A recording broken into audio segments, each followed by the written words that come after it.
meditation for de-escalation, you know.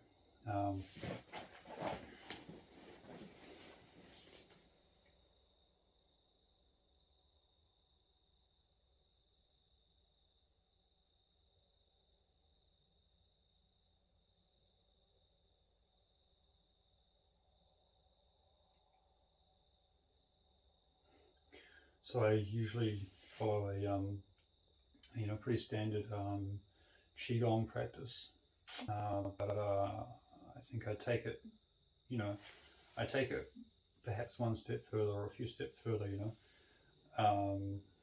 with I guess my own kind of obscure, not my own, with another kind of perhaps more obscure kind of understanding in there as well, which you may be familiar with. Some of these practices call it working with the psi energy. In this practice, we call it working with the space-time fields, or working with the tori. You may be familiar with Alchemical Manual for this millennium. And so how does this practice go potentially a further step from regular Qigong? So I think regular Qigong is basically like kind of limited to how the human being typically conceives of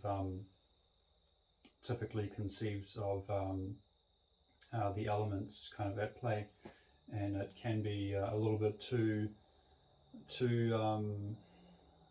two-dimensional or two-dimensional, because we just generally everything that we perceive is all dimensional, and we try to perceive, when we do Qigong, basically we're trying to perceive something that's non-dimensional with a dimensional abstraction, with a dimensional interpretation. So this is a kind of an issue, kind of a problem in Qigong. It's kind of a plateau. People will get to that plateau and then can't really get any further than that, because they still need some kind of conceptual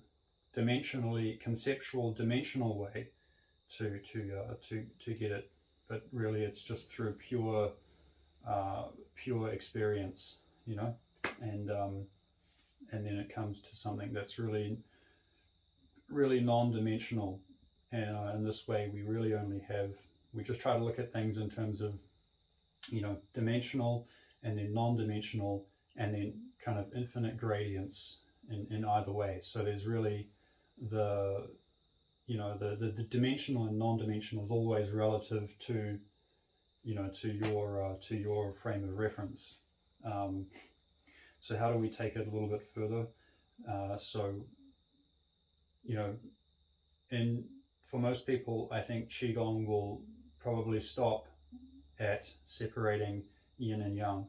So just separating mass and inertia, and then perhaps working with it a little bit higher than that. But how many people really get to the point where you can transform mass to inertia, where you can transform yin to yang and yang to yin?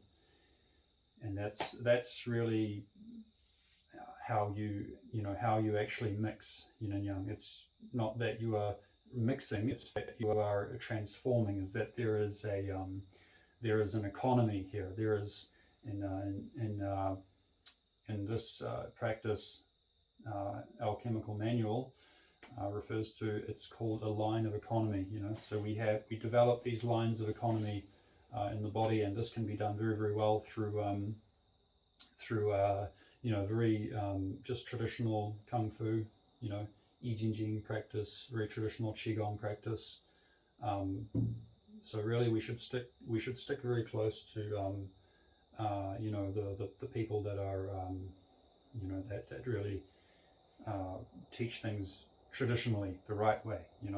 Adam Meisner and Internal Arts Academy, and all these people now who really stick to the traditional way. We should follow the only way to access, you know, the real alchemical stuff is through this. You know, you can't really. I think you're going to get there a lot easier through this traditional way. So yeah, that's just a diagram of mine there. It says commanding Tori, how to command Tori, and then you can see the separation, yin and yang separation, and then the next thing after that we need to learn is how to transform. How to transform yin to yang and yang to yin, how to transform mass to inertia and then inertia to mass. So you can see there's these tori, these rings that form around the body, and this is where the mass can be stored in the form of inertia. And you'll notice there it also said commanding tori. So after we learn how to transform, to have this, to open up this line of economy that'll exist between our dimensionality and non-dimensionality. This line of economy will help these transactions to take place from mass to inertia and then inertia back to mass.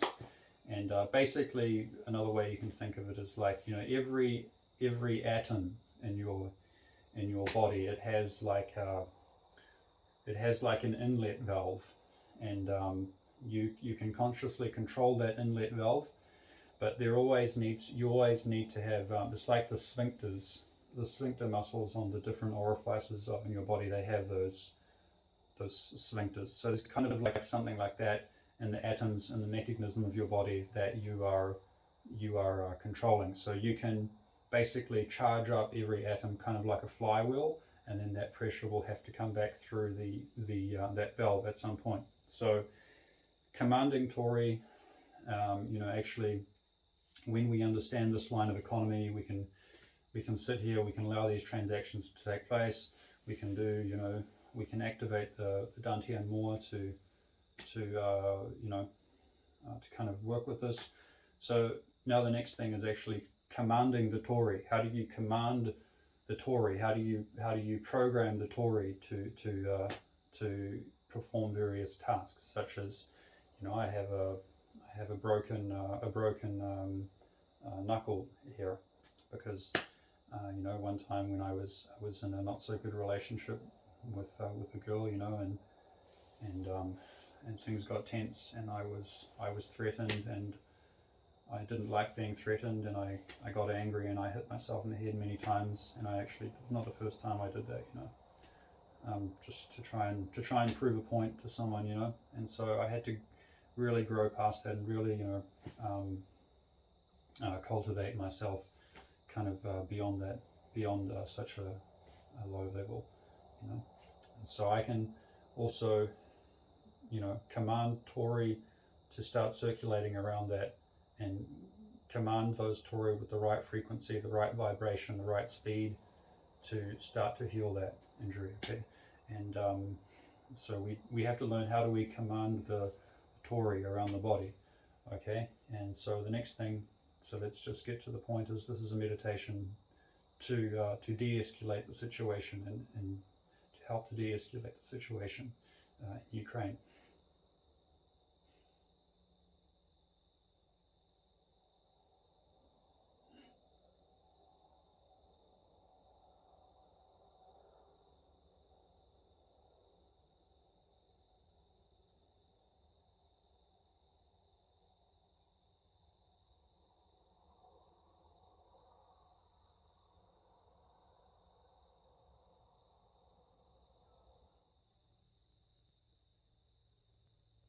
Okay, I'll have to continue this meditation on my own now.